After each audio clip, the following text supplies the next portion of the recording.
Well, I mean, first, I just want to take a second to congratulate, Charlie on her decision to, to retire and everything she's done at Arizona State for the women's program. And it's been terrific, working, with her and her program, in the same building over at Weatherup, for these 7 years. And she's an amazing competitor and an amazing leader. And I think all her stats, speak for themselves in terms of what she's done and the wins and the success. But just an outstanding person and developing young women. So just really excited that she could now have more time to spend with her family. So a little surprised, though. I thought I might be talking about another coach that's heading to retirement this week or pretty soon. I didn't anticipate it being Charlie, because I have talked to a bunch of media about someone else in the South right now that's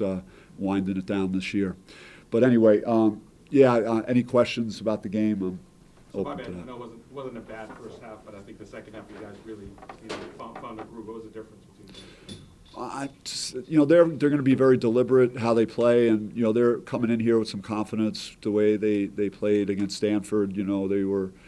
I think they held them to 39 points. So we know their defense is very good. They run their offense and they make you work on the defensive end, and so it wasn't going to be the kind of game that you're just going to blow a team like that out in the first like 6 or 8 minutes or 10 minutes. You just so I think we just stayed the course with the game. I just would have liked for us to finish the half a little better. I think we had it to double figures, and they cut it to 6 at the half. We left a few things on the table, I thought, late in the first half, but otherwise it was a pretty good performance. It seemed like you guys had a cognizant effort to run off of misses. What did you think the transition opportunities provided your team? That was probably our best offense, especially in the first half. And again, we didn't want to be in an all-out half-court game with them because it would have been really, really slow. So if we could speed it up a touch, yet still move the ball and take good shots, then it was going to be in our favor. And that's why I think committing to that was important, because a team like that, once we got it to 16, 18, 20, just their style of how they play, it makes it more difficult for them to realistically, get back into the game. So that was important, that we just kept pushing, and thought our activity was very good, with the forcing turnovers. And again, we made a miss. I think they shot 30 for the game. It seemed like early on you had a great focus on inside game. I think 15 minutes into the game, you guys had only shot 3 3-pointers.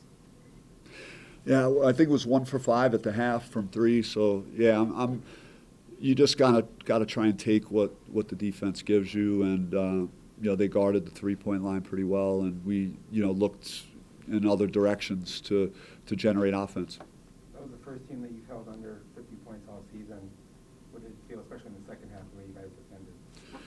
Yeah, we wanted to come out the first 4 minutes, and we had done that very well our last 2 games. So that was a priority at halftime, just getting stops, and we kept talking in the huddle. I think at the 11-minute mark, they had 8 points in the half at that point, and we were just saying, like, let's keep them to 1 point per minute, this whole half, and just and we know too at this time of year that we can't afford to just chill the last 3 or 4 minutes. Like, we have to get in the right mindset of playing for 40 minutes, and regardless of what the score says, because we're going to have to play that way real soon, and with everything on the line.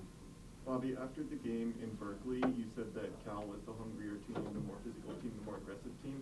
How much of the polar opposite result of tonight versus 2 months ago is due to that versus just growing as a basketball team and becoming better? The guys it's more of an offensive thing. I think Coach Fox has done a really good job of getting those guys to play hard. On film, it shows they really guard, and it showed in their last game versus Stanford. And so, we knew that they were going to be tough, and they played hard, and especially in the first half. I think we had a little more firepower on offense, and we had 30 field goals in the game, which is a lot based on the number of possessions. And for us to shoot up the numbers we shot shows that we're playing better and at that end of the floor, and that's kind of been the difference.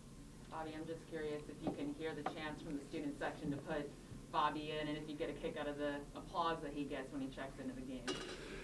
Yeah, I was, I was a little bit unhappy at the end with him, and we just had a little talk about it. I turned for a second to go look over towards Coach Fox, and it looked like he was going to try and launch one, which, you don't want to do, at the end of a game like that. So, but, yeah, we discussed that in the locker room, and he said he was never going to take the shot, so, he'll get a pass on that one.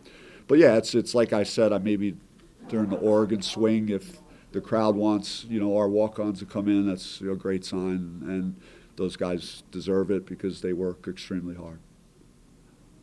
Anything else? Bobby, have you looked at all at Pac-12 seeding scenarios? Or even does it matter if it's playing Arizona in the second round versus UCLA or somebody? I mean, a lot of people have talked about that, but when you look at those top three, all right, so you avoid Arizona, but you're playing, USC or UCLA. It's to play that game is it doesn't make a lot of sense. We'll just see how it shakes out, this week, and I just focus on our team and how we're playing and getting them ready to play, and then we'll see what happens. You guys have won 6 of the last 7. Just what would you say is the cause of that, the surge that you guys are having right now? It's our defense, the consistency of how we're playing that end of the floor, the intensity we're playing it, and the numbers have been really consistent with it. And then, we're getting more contributions from a variety of guys, and we're getting good balance, and the guys trust each other. So at that end of the floor, we've made enormous strides in the last few weeks. And I always worried, could we score enough points to win a game? And I feel a lot more confident going into games that we could put points on the board.